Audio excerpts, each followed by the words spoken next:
and welcome back to Conrad Stevenson Paranormal P.I. And today I'm going to go through the Wiki page for you, and we're going to do our research through the Wiki about the church. Now, my voice might get a bit croaky because obviously Phasmophobia was so good yesterday, and I got too hyped about that, so sorry if I'm a bit croaky, but I'll try and do my best to make. And at spook season, by the way, if I haven't already said it. So make sure you like, comment, subscribe, hit the notification bell for every time I upload a video. And let's get on into the game. Let's go. Right. This is the wiki that we got. And so I already mentioned about this page, already told you about this page, but location of church. Now, all this is actually, I don't know about that one. Oh wait, is that one was said by the side of it? It might be that one then. Okay. All this is part of the church, which is very good. And actually, that is actually fantastic because to me, unless this game does what I've got in my head, like the if this, what I'm trying to say, if this, the ghost is in the groundkeeper's house. That one. Okay, fair enough. Right. If this game goes forward into the game that I'm thinking of, it could be developed into, then that'd be great. Then I don't have to create my own game. But next year, I'm thinking of creating my own game for real. And it's gonna be a game like Conrad Stevenson's, but that, but where you do your research and all that, and yeah. But anyway, I'm not going to talk about that now. We're going to concentrate on this. I'm going to talk to you about that on the next video because I've got on to read through all this. This is going to probably take at least half an hour to make sure, yeah. So yeah, let's go. The Fellowship of the Congregational Church of New Edilon. I don't, Edilon. I don't know how you pronounce that. Construction of the Fellowship of the Congregational Church of New Edilon was finalized in 1763. This was a trying time for New Edilon and various faithful communities, and it was further stained by the church's construction. Families and friends were torn apart due to differing religious convictions. The new movement of the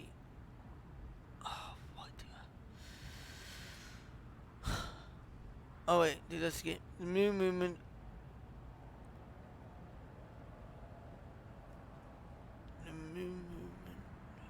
of evangelical system. Sometimes I have to say it slow so then I can hopefully get the spell right. Was aggressively challenging the odd strict traditions of the Puritans. It is unclear why the decision to build this church was made, but the artifacts are undeniable. Construction immediately forced families to confront their religious differences. Recently, the community could see which church different people would The community could see which church different people different people would attend. Okay. Obviously, like one. Individuals not aligned with their family's faith were outcast, while neither church condoned violence. Many physical disputes occurred. The Congregational Church's first reverend was a great healing force for the disturbance. Within the first decade of his ministry, the community was again one large family. However, all quickly changed when the War for Independence broke out. New England's supply chain used to maintain all aspects of life was destroyed. In order to salvage the town, many folks migrated south to the settlement of their forefathers. Forefathers. Forefathers. No, forefathers, isn't it? Or fathers, I don't know. The proximity to the sea allowed for an expedited reconstruction of the township, which is where the historical district is located today. The migration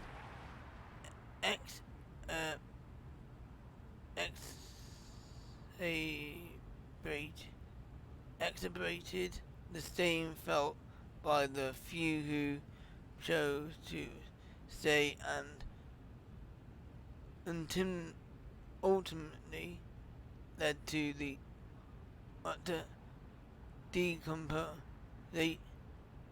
decomposition. No, it's decomposition. I know what the word says. I can say it in my mind, but I can't say it out loud. Of the church. Okay. Take me. Well, this is so. That's the church.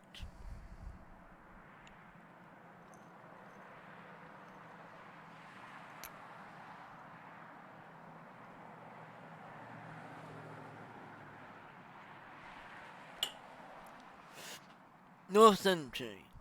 Although the town of New Edilon was found in the mid-17th century, the oldest establishments in the historical district were built in the foreign century. Foreign century? Should that be cemetery? I don't know. Maybe? I don't know. I'm pretty sure. I don't know whether that meant. It might be century. All of the original settlements were destroyed during the native raids of the late 17th century, forcing the town folks to migrate across the river and north to higher ground. This secured a more defensible position against native attack.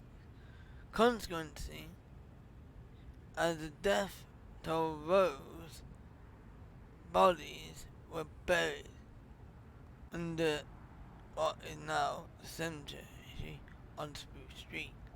The land where the cemetery resides is perhaps the oldest construction within the town. The graves closest to the front gate have long eroded away. They're epitaph. Okay, that one I can't spell. It's epitaph. I think it what is, and the oldest, and are the oldest dating at the dawn of the 18th century. That is not sound right. This time was challenging for the town residents, and no doubt there are unsettled souls still lingering around. Okay, I'm really struggling to see and read this, by the way. It would be nice if they could add a simplified version of this, like with big words like this. Maybe they could either when you hover over them, you could actually have it like when you hover over those words, you could press a button. Actually, no, you press a button where you can press a button on here and then go over word. Oh, pardon me. And oh, where say like this word here. You can press a button and it'll go over only the long words, where people might get confused. And then what you do is you hover over them and it gives you details or something like that. Do something where you can simplify it and then you're like, ah, now I understand. Because with me, especially with autism and ADHD, it's very hard for me to read, and especially I don't read a lot of books as well. So yeah, I don't like reading that much. But if it's like something like this on screen, I would read. Anyway, let's carry on. Groundkeeper's residence. There are but rumors about when this structure was erected, not much more than a shack. It has surprisingly stood in its timeless state for about 150 years after the War for Independence. Reconstruction period ended the church. Ended. The church needed a permanent presence tending to the ground. The Reverend at the time enlisted the Sergestein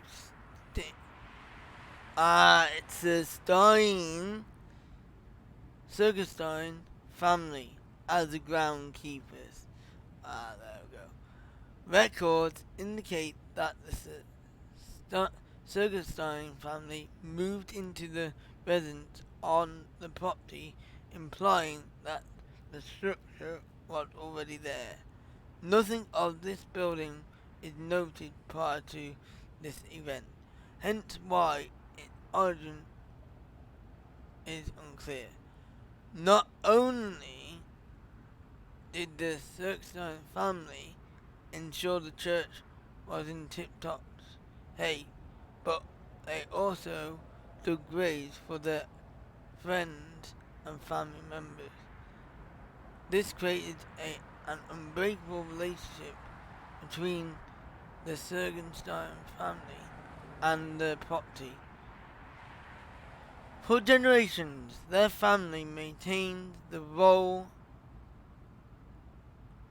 In the late 1950s, however, the church determined it was more cost effective.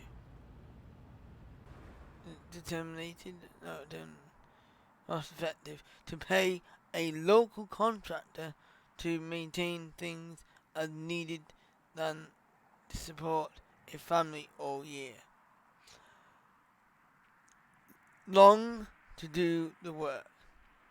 Shortly after the church evicted the family, they determined the groundkeeper's residence was interesting enough to declare a historical site and start in charge. Hold on. It should say and started charging for guided tours. You can't say and starting charging for guided tours. That doesn't make sense. They need to alter that bit of text there because it doesn't make sense. This idea helped sustain a natural balance sheet for the church groundkeeper's fees to the contractor. After years of tours, many have reported experienced unexplainable happenings. And that bit right there, that bit is what I would like to see in the game. So when you go out in location, I would like to see a daytime mode and where you have right. So what you do is when you receive an email, you go over there and you can. I'll tell you about that in a minute if I get this. Or so I'm gonna drink my last little coffee, read this last little bit, and then I'll start a new recording. We'll go to church, and then I'll explain that, and then I'll have a break, and I'll. That's it.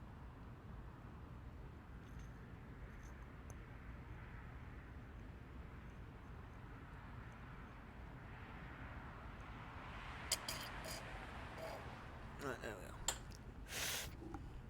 go. And more zoom on more wholesome for the few. Oops.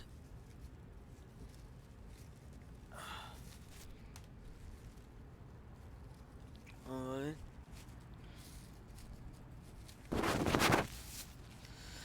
As the community of Idiom, sorry about this, embrace the future moving into the 20th century, the wealthier citizens thought it best to be remembered for all the eternity, eternity, eternity in the 1894, Perrier Lefebvre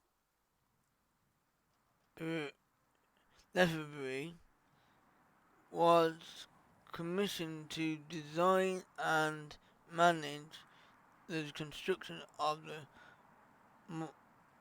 museum. I could be I'm sorry if I'm pronouncing all these wrong. Throughout construction, everything went as planned, and in 1895, work was completed. But once community members started to assume urgency, controversy arose. It was clear that only the elite could afford to be buried here. There was one instance in 1901 when a family had the money to bury their loved one within the mausoleum, but was denied a plot. The family was not very wealthy and had no connection to any local politician. This sparked an outrage and resulted in abandonment to the structure. Throughout the next few years, hired on what? It should be security was hired for the Mormonism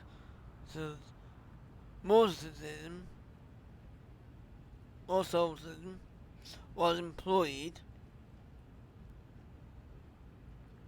which only depend the divide about the issue. Since security agents were on site day and night, protesting citizens could not vandalize as they would previously. Instead, they would leave lit candles on the ledges of the entombed. The cemetery allowed candles to be placed at grave sites. So it was hard to manage who was doing what. Once a lit candle had entombed a light, or had burned itself out, a mess of dried wax usually engulfed the personal items left on the ledge, disrespecting the entombed elite. Although not very destructive. The gesture was symbolic of the low-class community members disgusted with the situation. In 1905, a compromise was reached within the community when the outside gardens were replaced with tombs. Disgusted with this situation, which anyone who had money could be buried, this decision squelched the issue. Additionally, crypts were created just south of the mausoleum after the incident in 1901 to provide a more lavish burial for those who could afford it. Mr. Lefebvre, unfortunately, was deeply associated with the class segregation was never able to establish his repetition as desired. He tried his best to distance himself from it in hopes to benefit his career. Ironically, after Lefebvre and his wife passed away in 1908, they were both entombed in a white marble sarcophagus right at the entrance of the mausoleum. The elite of the community felt they wanted to honor Mr. Lefebvre for creating such a marvelous final resting place, regardless of his feelings on the matter. Unfortunately, Mr. and Mrs. Lefebvre were middle-aged and died unexpectedly in a carriage accident. Lefebvre had no children and no one knew any next of kin, so their wishes could be only communicated.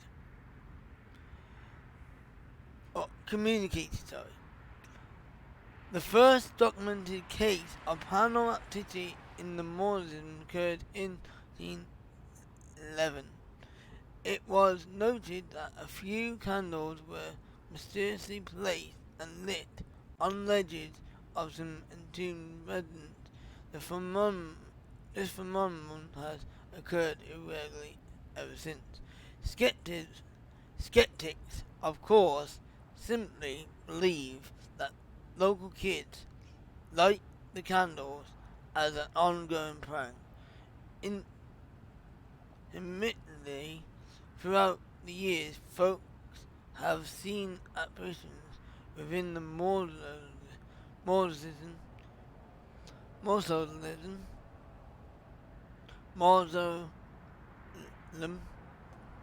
as well outside within the gated area. This has further fueled the idea that the mausoleum is haunted. Right, last bit. Legends of the Woods. The native people of the surrounding areas have long told stories of a malevolent spirit capable of possessing those that find themselves in peril. When men find themselves desperate for survival, where they must turn to a more bestial nature, the spirit of the Wintoria may seek them out to take advantage of their misfortune. These men would be plagued with desires of ending greed and hunger, and would often end with the affected person lashing out, killing, and even eating his once friends and neighbors. The possessed would then flee into the woods and be transformed into a monster growing in size. His heart turns to ice, and a foul stench follows him wherever he goes. These creatures of legend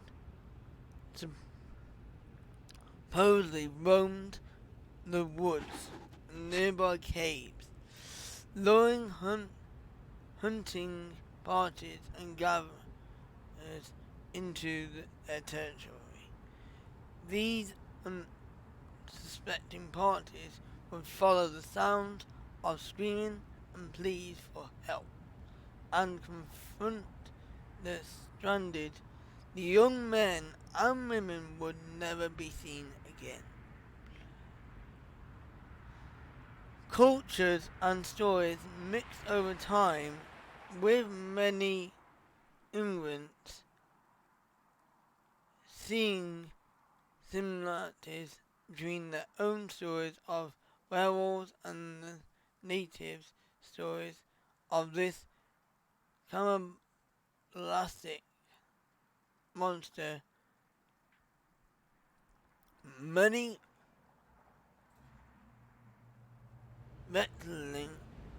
retellings would include the man taking one on the skull and antlers of a deer. Although these were absent from the original tale, many colonists who heard tales of the Winkoa chalked up these occurrences to bear attacks. However, the settlers would end up reporting their own encounters of some being with striking resemblance to the Winchcoa. After the establishment of the church, loggers in the area reported a demon in the woods. They often reported hearing a strange bleating noise ringing out from the woods in the night. One man, Joseph Edwards, would investigate these noises and reported a hideous book stalking men in the woods. He was widely disregarded. he was widely he was widely disregarded by any sort of authority, but the church warned it was an omen of sin and advised those who heard noises to pray to the Lord until all thoughts of the beast in the woods fades away. Right. I hope you all enjoyed that one. Make sure you like, comment, subscribe, hit that notification bell so every time I upload a video. I'll see you on the next video. Bye YouTube. Bye. Bye YouTube.